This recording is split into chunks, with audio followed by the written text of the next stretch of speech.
કઠડા ગામમાં યોજાયેલ શ્રીમદ ભાગવત કથામાં કૃષ્ણ જન્મના માનવ મહેરામણ ઉમટ્યું. પ્રભુ અખિલ કચ્છ ચારણ સભા દેવરાજભાઈ ગઢવી, પૂર્વ સાંસદ પુષ્પદાનભાઈ ગઢવી, રાજકુંવર ઇન્દુભા જાડેજા, માંડવી મામલતદાર VK. Gokhlani, Mandvi police station PI Barot, સંતો મહંતો વગેરે મહાનુભાવોના કથામાં ઉપસ્થિત રહી કથાનું રસપાન કર્યું હતું. અહેવાલમાં ન્યૂઝ પવન જોશી, માંડવી.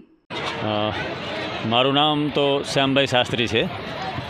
આખી કથાનું તમને 7 દિવસનો હું પરિચય આપી દઉં. પહેલેથી છેલ્લે સુધી શું રૂપરેખા છે, કેવી રીતે આ બીજનું વાવેતર થયું અને આ વટવૃક્ષ થયું અને આજે અમે કૃષ્ણ જન્મોત્સવ ઉજવું. તો સૌથી પહેલાં કૃષ્ણાય વાસુદેવાય હરે પરમાત્મને પ્રણતઃ ક્લેશનાશાય ગોવિંદાય નમો નમઃ. કાઠડાની આ પાવનધરા સંતોની વિદ્વાનોની આ ભૂમિ છે. વજા ભગત જેવા આપ સૌ જેનાથી પરિચિત હશો. કાઠડા ભૂમિ એટલે વિદ્વાનોની ભૂમિ છે. અને આ ભૂમિની અંદર કલ્યાણેશ્વર મહાદેવ સત્સંગ મંડળ એવં કાઠડા ગામનું વિષ્ણુ સમાજ એના દ્વારા એક એવી 22 વર્ષ પહેલાં એક એવું આયોજન થયું હતું, જેમાં પરમા માતા વક્તા તરીકે હતા. અને તે સમયે પણ આ જ સ્થળ અને આ જગ્યા ઉપર કથાનું આયોજન સુંદર રીતે થયું હતું. અને પુનઃ 22 વર્ષ પહેલાં જે નાના છોકરાઓ હતા, આજ એ સૌ બહુ મોટા થઈ ગયા અને ભગવાને બધી રીતે એમને પદ આપ્યું, પ્રતિષ્ઠા આપીને પાછું એ લોકોને એમ થયું કે નહીં, કલ્યાણેશ્વર ભગવાને આટલી કૃપા કરી છે તો પાછું આ જ પટાંગણમાં, કલ્યાણેશ્વરના પટાંગણમાં જ આપણે કંઈક કરવું છે. તો પૂજ્ય નાથજી બાપુને વાત કરી. રાજડા ડેમનું આખું ત્યાં કામ ચાલુ હતું, ત્યાંથી આ બીજનું વાવેતર થયું. અને ત્યારે જ મને નાથજી બાપુનો ફોન આવ્યો હતો અને ત્યારે ને ત્યારે તારીખ લેવા માટે વાત થઈ. પછી તો વિધિવત રીતે રતડિયાથી પૂજ્ય ભગવતી સ્વરૂપા શ્રી ખીમશ્રીમાં અને ધનામાં એમના દ્વારા પણ આમંત્રણ મળ્યું. પછી તો શ્રીફળ વિધિ થઈ અને એ દિવસોની સતત વાટ જોવાતી હતી. પત્રિકાઓ છપાણી, દૂર સુધી પત્રિકાઓ અપાણી. અને કાઠડા ગામની અંદર સમગ્ર વિષ્ણુ સમાજ અને કલ્યાણેશ્વર મહાદેવ ભક્ત મંડળ દ્વારા આ સુંદર એક આયોજન થયું. અને ખાલી પોતાનું જ કલ્યાણ થાય એવું નહીં, આપણું તો કલ્યાણ આપણે કરીએ જ છીએ, પણ પિતૃઓનું પણ કલ્યાણ થાય, આત્માનું પણ કલ્યાણ થાય. એના માટે મારા ખ્યાલથી 36 તો પોથી છે આ કથાની અંદર. તો 33 એવી પોથીઓ છે. મુખ્ય પોથી દ્વારા 34 પોથી થાય છે. આજુબાજુના જેટલી આપણી દેશાણ જગ્યાઓ છે, જગ્યાના સંતો, માતાજીઓ, ભગવતી સ્વરૂપા, સાધુઓ, સંતો બધા જ અહીંયા પધારી અને ખૂબ આશીર્વાદ આપે છે. અને મોટા ભાડિયા આપણે આ કાઠડા ગામનું ચારણ સમાજ એવં વિષ્ણુ સમાજ આ કાર્યને દીપાવવા માટે રાત દિવસ તનતોડ મહેનત કરે છે. આજે ભવ્યાતિભવ્ય કૃષ્ણ જન્મોત્સવ ઉજવાનું. આજે રાત્રે પણ બિરજુ બારોટ એવં વિજયભાઈ ગઢવી દ્વારા અહીંયા ભવ્ય સંતવાણીને રજૂઆત થશે. નિત્ય કાર્યક્રમ હોય છે, રોજ 9 થી 12. આજે તો આખી રાત્રિ દરમિયાન કાર્યક્રમ છે. બીજું, કાલે 5મો દિવસ છે. 6ઠા દિવસે અમે ભવ્યાતિભવ્ય અહીંયા રૂક્ષ્મણી વિવાહ ઉજવવાના છીએ. અને 7મા દિવસે કથાને વિરામ થશે. 8મા દિવસે નારાયણ યજ્ઞ છે, જેની અંદર 11 કુંડી યજ્ઞ રાખવામાં આવ્યું છે. તો આ ભવ્ય કાર્યક્રમ છે. અને આ કાર્યક્રમની અંદર બધાની ખૂબ મહેનત છે. દેવાંગભાઈ જે સંચાલન કરે છે, અત્યારે તાલુકાના સદસ્ય છે તેઓ. હું ખાલી આ એક નામ લઉં છું. જેવી રીતે એ સંચાલન કરે છે એવી રીતે દરેક મિત્રો આની અંદર, મને તો બધાના નામ પણ ખ્યાલ નથી, પણ દરેક મિત્રો આટલી મહેનત કરે છે અને ખૂબ સારી રીતે આ કાર્યક્રમ કરી રહ્યા છે. ભગવાન એમને ખૂબ આપે. આવા કાર્યક્રમો આ લોકો આગળ જે ભગવત કાર્યો છે એમના હાથે થતા રહે એવી ભગવાનને પ્રાર્થના. બીજું, આપનો પણ ખૂબ આભાર. પહેલેથી મેં એની પહેલાં પણ નાથજી બાપુનું આપ લોકોએ ઇન્ટરવ્યૂ લીધું હતું, એ મેં જોયું હતું.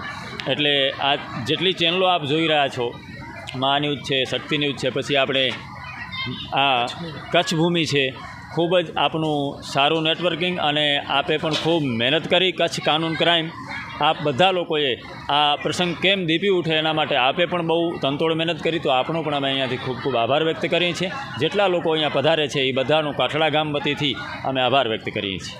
અસ્તુ. જય સિયારામ, જય માતાજી. પરિચય. આજે કાઠડા ગામ મધ્યે શ્રી કલ્યાણેશ્વર મહાદેવ મંદિર તેમજ વિષ્ણુ સમાજ આયોજિત શ્રીમદ ભાગવત સપ્તાહનું જે કાઠડા ગામ મધ્યે ભવ્ય આયોજન કરવામાં આવ્યું છે, આજે કઈ રીતનું કાર્યક્રમ યોજાયો હતો?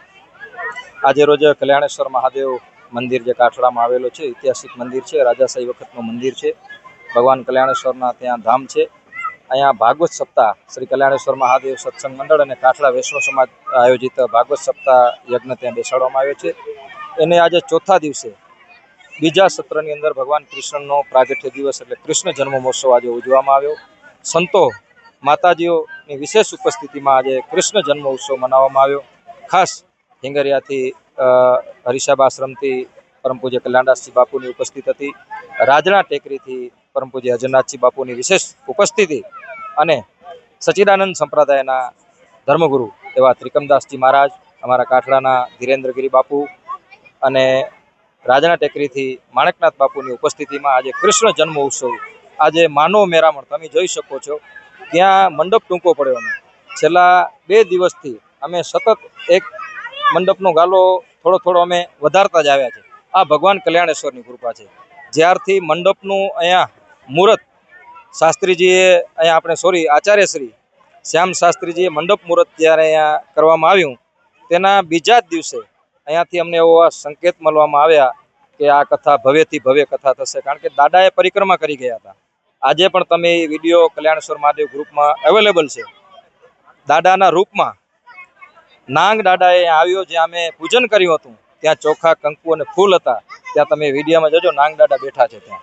અને આખા અમારા યજ્ઞ મંડપ અને આ મંડપની અંદર પરિક્રમા કરી ગયા છે. એવા કલ્યાણકારી એટલે ભગવાન કલ્યાણેશ્વરનો મહાદેવ છે, ઐતિહાસિક મંદિર છે.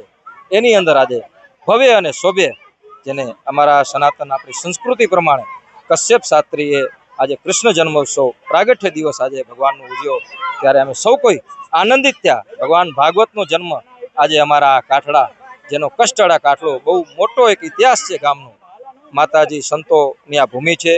માતાજી હીરબાઈમાં, માતાજી લાચબાઈમાં, પરમ પૂજ્ય વરજાંગ ભગત, નારાયણ સ્વામી બાપુ, મારા ગુરુ નિરંજન બાપુ આ ગામની ભૂમિને પસંદ કર્યા છે. ત્યારે આ ગામની અંદર આજે તમે જોઈ શકો ઠેઠ છેવાડાના માંડી વાઘા બોર્ડરથી કરી અને ભચાઉથી માણસો આવ્યા હતા અમારા મહેમાનો.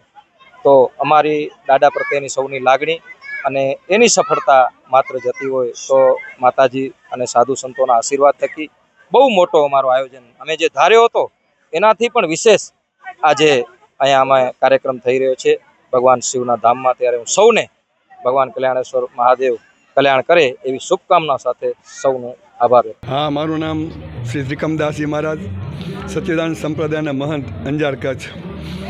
કાઠડા ગામથી તો અમારે વાત કરીએ તો 3-4 અમારી જે સચ્ચિદાનંદ સંપ્રદાયની પેઢી થઈ ગઈ. એ રાધિકાદાસજી મહારાજ હોય, મોહનદાસ હોય, વલ્લભદાસ હોય, કેમ કે પ્રભુભાઈની વાડીમાં વલ્લભદાસજી મહારાજ કેટલા મહિનાઓ સુધી રોકાતા. એટલે એ સાથે સંબંધ છે. અને જ્યારે આટલું બધું ભવ્યથી ભવ્ય જેને કહી શકાય એક ઐતિહાસિક જ્યારે આયોજન થતું હોય ભાગવત સપ્તાહનું, અને એ પણ એક પવિત્ર તીર્થધામ સમાન કલ્યાણેશ્વર મહાદેવના પટાંગણમાં, એટલે વિશેષ આનંદ થતો હોય. તો એને આવવાનું ઈચ્છા થતી હોય. અને આજે તો આપણે સોનામાં સુગંધ વળે ને ભગવાનનું પ્રાગટ્ય, ભાગવતમાં મૂળ રહસ્ય હોય, નિચોડ હોય તો ભગવાનનું જન્મોત્સવને ઉજવાતું હોય છે. તો આજે આપણે સૌ સાથે મળી સમાજની વચ્ચે ઉભા રહી અને ભગવાન શ્રી કૃષ્ણનો જન્મોત્સવ ઉજવ્યો. એટલે એ દિવસે આવવાનું થયું. અને ભગવાનના કૃષ્ણ જીવનમાંથી ઘણું બધું આપણે શીખતા હોઈએ છીએ. અને મહાદેવના પટાંગણમાં અમારો સમાજ જ્યારે બેઠો હોય, ચારણ સમાજમાંથી આપણે ઘણું શીખવાનું હોય. પણ આ પ્રસંગે આવવાનું થયું અને લોકોના દર્શન કર્યા, લોકોનો ભાવ જોયો અને ભગવાનનો જન્મોત્સવનો ખૂબ સરસ રીતે લાભ લીધો. આ રીતે આજનો પ્રસંગ આવવાનું થયું અમને.